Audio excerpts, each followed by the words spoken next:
Continuando con las catequesis que venimos haciendo en relación con el credo, hoy vamos a ver brevemente el artículo 5 de nuestro credo. Jesucristo descendió a los infiernos y al tercer día resucitó de entre los muertos.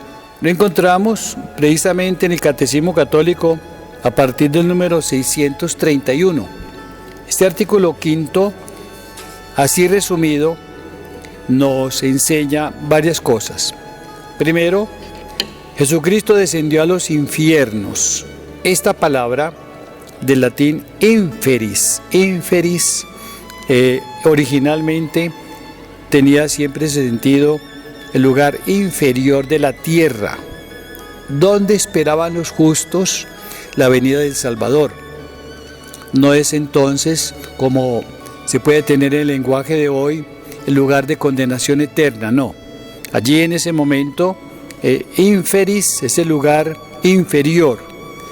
Las frecuentes afirmaciones del Nuevo Testamento de que Jesucristo resucitó de entre los muertos también supone que había permanecido un tiempo en la morada de los muertos. Y este es el sentido que tiene en la predicación apostólica. Es decir, Cristo murió realmente en la cruz.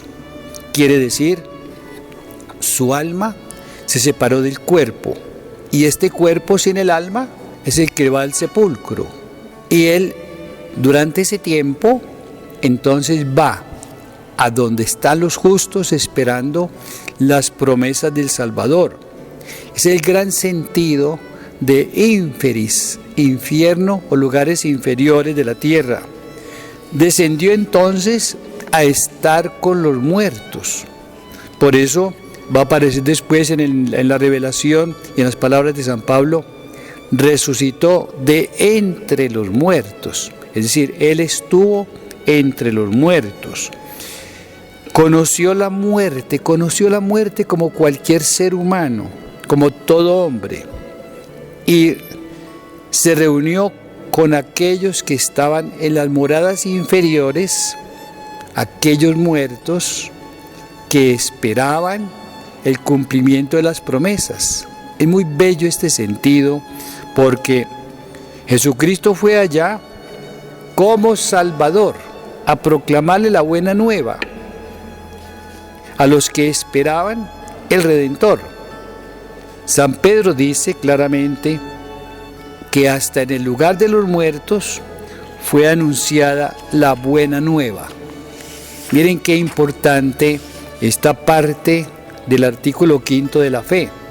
Descendió al lugar de los muertos y luego va a aparecer, resucitó de entre los muertos. Entonces, ¿Cristo estuvo muerto? Sí, estuvo muerto. ¿Dónde estuvo? Entre los muertos. Y al tercer día resucitó de entre los muertos. Esta afirmación que vamos a encontrar en varios lugares del Nuevo Testamento nos muestran cómo la resurrección es el hecho culminante de la vida de Cristo. Es el hecho creído, vivido y celebrado por la comunidad cristiana. Podemos ver así cómo entonces la resurrección va a ser el punto central que van a predicar los apóstoles. Por eso recordemos cómo San Pedro, cuando lo juzgan, dice que él sigue primero la voz de Dios, el querer de Dios, que la ley de los hombres. Cuando le querían prohibir que siguiera hablando de ese resucitado, porque era lo que pretendía los que se oponían a Jesús, que los apóstoles no hablaran más de ese resucitado. Pero resulta que la resurrección de Cristo es un acontecimiento histórico, trascendente. Histórico porque hay los datos históricos y se manifestó históricamente, y por eso va a ser tan importante el testimonio de las mujeres, María Magdalena y otras mujeres, que madrugaron y encontraron el sepulcro vacío. No estaba allí. Y la voz del ángel que le dice que no lo busquen, que no está allí, que ha resucitado, ha resucitado. Por eso el sepulcro vacío no está aquí, ha resucitado, como nos lo enseña San Lucas en el capítulo 24 y también en Carta a los Corintios y en otros lugares. No está aquí, ha resucitado. Y luego vienen las apariciones. Sabemos cómo a estas mujeres son las primeras que tienen conocimiento del resucitado, se encuentran con él, tanto que Cristo les dice, vayan a los discípulos y les anuncian. Y le dice a María Magdalena, no me toquen que aún no he subido a mi Padre. Son esas primeras manifestaciones del Señor resucitado, en primer lugar a las mujeres. Después se aparece a Pedro y a los demás discípulos, como lo encontramos en 1 Corintios 15, 5. Las apariciones del Señor entonces dejan clara constancia que resucitó de entre los muertos. Y recordemos cómo Él resucita, pero quiso dejar en su cuerpo resucitado y glorioso las señales de los clavos, las señales de su pasión. Es importante también que entendamos cómo Cristo resucitado no es revivido. El resucitado es distinto a lo que le pasó a Lázaro, que revivió. Estaba muerto, el Señor le dio la vida de nuevo. A la hija de Jairo, aquel muchacho hijo de la viuda de Naín, lo resucitó. Es decir, volvieron a vivir y después murieron. Es distinto. Cristo no es simplemente que vuelva a vivir, sino resucitó glorioso. Y por eso vamos a ver que no necesitaba que le abrieran la puerta para estar en medio de los discípulos que estaban encerrados con la puerta trancada por miedo a los judíos. Él no necesitaba que le abrieran la puerta. Cristo resucitado, donde quiera, se hace ver, puede hacerse ver. Y entonces ese cuerpo que Él tuvo, el que tomó del seno virginal de María, ese es su cuerpo glorioso. Esto es algo trascendental en la vida cristiana, el cuerpo glorioso, y llegar a participar de la misma glorificación de Cristo. Porque miremos que Él nos espera y Él nos prepara un lugar.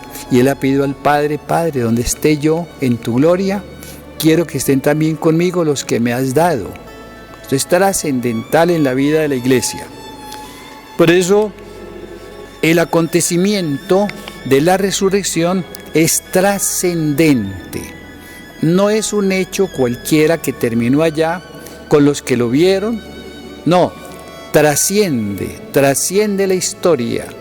Él no se apareció a muchísima gente. Sí, se habla que más de 500 lo vieron, pero no era muchísima gente comparado con la población del mundo. Pero ese hecho es tan trascendente, trasciende el tiempo, la historia, porque los mismos discípulos hablan y dan testimonio del resucitado, y es sobre esa realidad maravillosa, trascendente, que redime, que salva, lo que va a poner precisamente San Pablo como eje y piedra angular de la vida de la iglesia. Tanto que llega a decir, miren, es que si Cristo no hubiera resucitado, van en nuestra fe, van a nuestra esperanza y estamos todavía en pecado. Para mostrar cómo la resurrección de Cristo trasciende, nos alimenta la fe, nos perdona los pecados, porque su resurrección es el culmen de su obra redentora.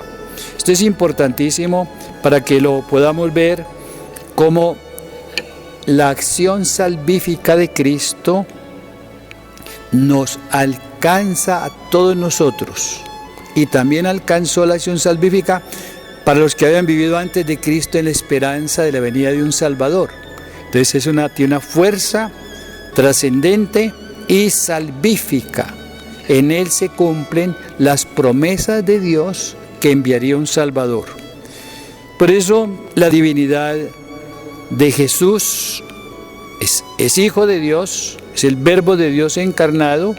Su divinidad viene a ser comprobada por su misma resurrección. Recordemos los milagros que Él hace para que vean el poder de Dios. Y ordenaba al demonio salir, a la enfermedad que terminara, para que vean el poder de Dios. Entonces, Él es Dios y viene a ser como reconfirmado porque cumple lo que Él ha dicho. Y al tercer día resucitaré. Por eso, este artículo 5 de nuestro credo católico, de nuestra fe, es precioso y es el centro de nuestra vida cristiana. Yo los invito pues para que con mucho entusiasmo tomen el Catecismo Católico, lean detenidamente, porque allí están todas las citas y explicado de una manera maravillosa lo que yo en forma muy sintética les estoy presentando con mucho cariño. El Señor pues los bendiga en su vida, en sus familias, en su estudio, que se sigan cuidando mucho, pero con alegría y esperanza. En el nombre del Padre, y del Hijo, y del Espíritu Santo. Amén.